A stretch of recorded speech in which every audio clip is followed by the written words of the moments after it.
बिस्मिल्लाहिर्रहमानिर्रहीम। तमाम तारीफ़ें खालिक़ कायनात के नाम और दुरूद व सलाम शान कायनात हज़रत मोहम्मद मुस्तफ़ा सल्लल्लाहु अलैहि वसल्लम। आमिर उस्मान आदिल आपसे मुखातिब है अपने यूट्यूब चैनल पर, और आज के इस वीलाग में कल बरतानवी अदालत से पाकिस्तान के बहरिया के मलिक रियास और उनके बेटे के ख़िलाफ़ जो फ़ैसला आया है उस पर आज आपको तफसील बताएंगे। इसका पस मंज़र भी बताएंगे कि फ़ैसला क्यों आया और उनकी अपील क्या थी। तो उम्मीद है कि आपको ये वीलॉग पसंद आएगा।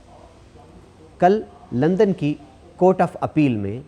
मलिक मोहम्मद रियास और उनके बेटे अली रियास की जानिब से लोअर कोर्ट जो थी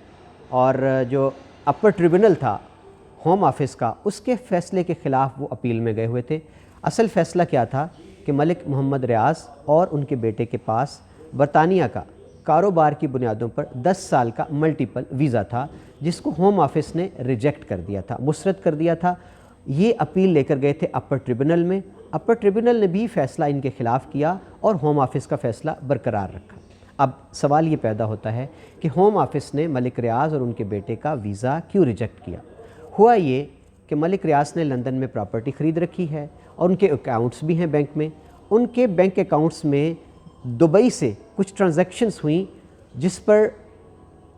NCA नेशनल क्राइम एजेंसी जो कि बरतानवी एजेंसी है, उसने तहकीकात की, खोज लगाया, तो उनको इंकशाफ हुआ जी कि अचानक से जो मलिक रियाज और उनके बेटे और उनकी अहलिया मुबशरा अली का जो अकाउंट था उसमें अरबों रुपए, अरबों पाउंड्स का इजाफ़ा हो गया अचानक। इस पर उनके कान खड़े हुए। उन्होंने तहकीकात करके मलिक रियास, उनके बेटे और उनकी अहलिया के अकाउंट्स कर दिए मुंजमद। इस पर मलिक रियास ने बजाय इसके कि केस लड़ते, केस की पैरवी करते, उन्होंने NCA बरतानवी क्राइम एजेंसी के साथ तस्फिया कर लिया और हामी भर ली कि वो जो 19 करोड़ पाउंड की रकम है वो उसको सेटलमेंट करने के लिए रज़ामंद हो गए। उन्होंने कहा जी मैं रज़ाकाराना बुनियादों पर जो मेरे आप असासे मुंजमद न करें, मैं अपनी रकम जो है वो आपको देने के लिए तैयार हूँ। NCA ने इसमें फ़ैसला किया कि 190 मिलियन पाउंड उस रकम में से जो कि मलिक रियास के असासे थे वो पाकिस्तानी हुकूमत की मलकियत है, लिहाजा वो पाकिस्तान को दिए जाएंगे। ये वो तस्फिया था जिसकी रोशनी में मलिक रियास के असासे मुंजमद ना किए गए। उन्होंने तय कर लिया NCA को कि मैं आपको पैसे देने के लिए तैयार हूँ। अब इस फ़ैसले की बुनियाद बनाकर वो चले गए अपर ट्रिब्यूनल में। अपर ट्रिब्यूनल ने पाकिस्तान की सुप्रीम कोर्ट का फ़ैसला जो मलिक रियास के ख़िलाफ़ आया था उसको बुनियाद बनाया, और होम ऑफिस का जो फ़ैसला था मलिक रियास और उनके बेटे का वीज़ा रिजेक्ट करने का, उसको बरकरार रखा। अब क्या होता है, मलिक रियास उस अपर ट्रिब्यूनल के फ़ैसले के ख़िलाफ़ गए हुए थे कोर्ट ऑफ अपील में। अब ये भी आपको बताना ज़रूरी है कि बरतानिया की court of appeal supreme court के बाद बरतानिया की सबसे बड़ी अदालत है।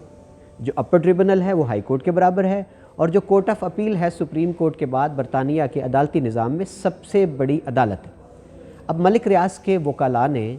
इस कोर्ट ऑफ अपील में बुनियाद ये बनाया कि जो पाकिस्तान में सुप्रीम कोर्ट का फ़ैसला उनके ख़िलाफ़ आया बहरिया के केस में, और जो GIT बनाई गई थी सुप्रीम कोर्ट के हुक्म पर, उसने जो तहकीकात की वो सारे फ़ैसले बाइस्ड थे, वो फ़ैसले तअस्सुब की बुनियाद पर थे, वो सियासी बुनियादों पर उनके ख़िलाफ़ इंतकामी कार्रवाइयाँ की गई। अब जो ख़ातून जज थी इसकी अपील ऑफ कोर्ट की ट्रेकुला, उन्होंने पाकिस्तान की सुप्रीम कोर्ट के फ़ैसलों को दुरुस्त करार दिया, GIT के फ़ैसलों को दुरुस्त करार दिया, और उन्होंने बार बार अपने फ़ैसले में ये बाकायदा तहरीर किया है कि हमने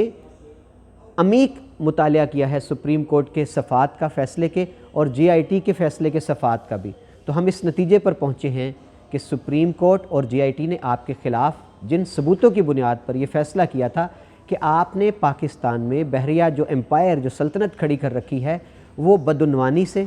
वो मिसकंडक्ट फाइनेंशियल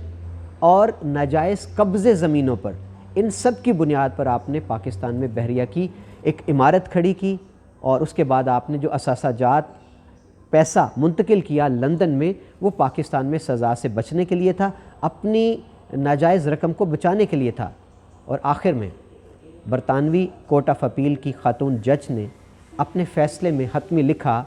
कि हम इस नतीजे पर पहुँचे हैं कि आपके ख़िलाफ़ पाकिस्तान में जो मवाद है सुप्रीम कोर्ट के फ़ैसले का, GIT का, वो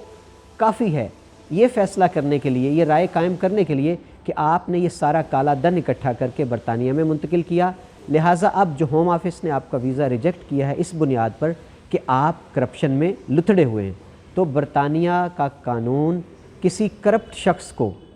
لندن میں قیام کا جواز مہیا نہیں کر سکتا، یہ اپنے فیصلے میں انہوں نے لکھا ہے۔ ناظرین، اس فیصلے کی توثیق برطانوی جج کی جو بینچ میں ساتھ ان کے معاون 2 ججز تھے انہوں نے بھی کر دی ہے۔ اب آخری بات، اب یہ ایک پوری دنیا میں جتنے برطانیہ میں قانونی ماہرین ہیں ان کے مطابق یہ ایک بہت بڑا فیصلہ ہے کورٹ آف اپیل کا، اور اب بہت کم چانس ہے ملک ریاض کے پاس کہ وہ اس فیصلے کے خلاف سپریم کورٹ میں جائیں۔ یہ فیصلہ ایک نظیر بننے جا رہا ہے، یہ فیصلہ آئندہ ان تمام شخصیات کے مستقبل کا تعین کرنے جا رہا ہے جو اپنے اپنے ملکوں سے سزا یافتہ ہیں اور برطانیہ میں قیام پذیر ہیں، جن کے ویزے کی درخواست یا تو پائپ لائن میں ہے یا ریجیکٹ ہو چکی ہے، اور میاں محمد نواز شریف جن کے ویزے کی توسیع کی درخواست بھی اس وقت پائپ لائن میں ہے، ہوم آفس ان کی درخواست کو مسترد کر چکا ہے۔ تو ماہرین کا یہ کہنا ہے کہ اگر ملک ریاض کے فیصلے کو بنیاد بنا کر کوئی بندہ جا کر لندن میں چیلنج کر دیتا ہے نواز شریف کے ویزے کے فیصلے کو بھی، اور اب میاں نواز شریف بھی پاکستان کی سپریم کورٹ سے پاناما کیس میں جی آئی ٹی بننے کے بعد باقاعدہ وہ اور مریم نواز نااہل ہو چکے ہیں، اس لیے یہ خطرے کی گھنٹی بج چکی ہے میاں نواز شریف کے لیے، اور دیگر جتنے بھی سیاستدان ہیں، اسحاق ڈار بھی ہیں ان کے ساتھ۔ اب وقت آنے لگا ہے کہ برطانیہ میں اس کورٹ آف اپیل جو ملک ریاض کے خلاف فیصلہ آیا ہے اس کے بعد میاں نواز شریف کے قیام کی بظاہر کوئی گنجائش لندن میں نہیں رہے گی۔ ہوم آفس ان کا ویزا ریجیکٹ کر چکا ہے، وہ کورٹ آف اپیل کا دروازہ کھٹکھٹا چکے ہیں، اس پر کیا فیصلہ آتا ہے، اس میں ملک ریاض کے خلاف آنے والا فیصلہ بڑا اہم کردار ادا کرے گا۔ بہت شکریہ ناظرین، آج کے ولاگ میں ہم نے آپ کو مکمل تفصیل بتائی کہ ملک ریاض کے خلاف برطانوی کورٹ آف اپیل کا فیصلہ کس بنیاد پر دیا گیا، ہوم آفس نے ان کا ویزا کیوں ریجیکٹ کیا تھا، اس کے خلاف اپر ٹریبونل نے ان کے خلاف کیا فیصلہ دیا تھا، اور پھر وہ اس فیصلے کے خلاف کورٹ آف اپیل میں گئے ہوئے تھے۔ برطانوی عدالت نے پاکستان کی سپریم کورٹ اور جی آئی ٹی کے فیصلوں کو برقرار رکھا، بار بار ان کا حوالہ دیا، اور اس بنیاد پر یہ طے قرار دے دیا کہ ملک ریاض کرپشن میں ملوث ہیں، اور برطانیہ کا قانون اور عدالتیں کسی ایسے شخص کو جواز نہیں دے سکتی برطانوی زمین پر قیام کے لیے جو کرپٹ ہو، بدعنوان ہو، اور یہ برطانوی عوام کے حق میں نہیں ہے۔ بہت شکریہ، اپنا خیال رکھیے گا۔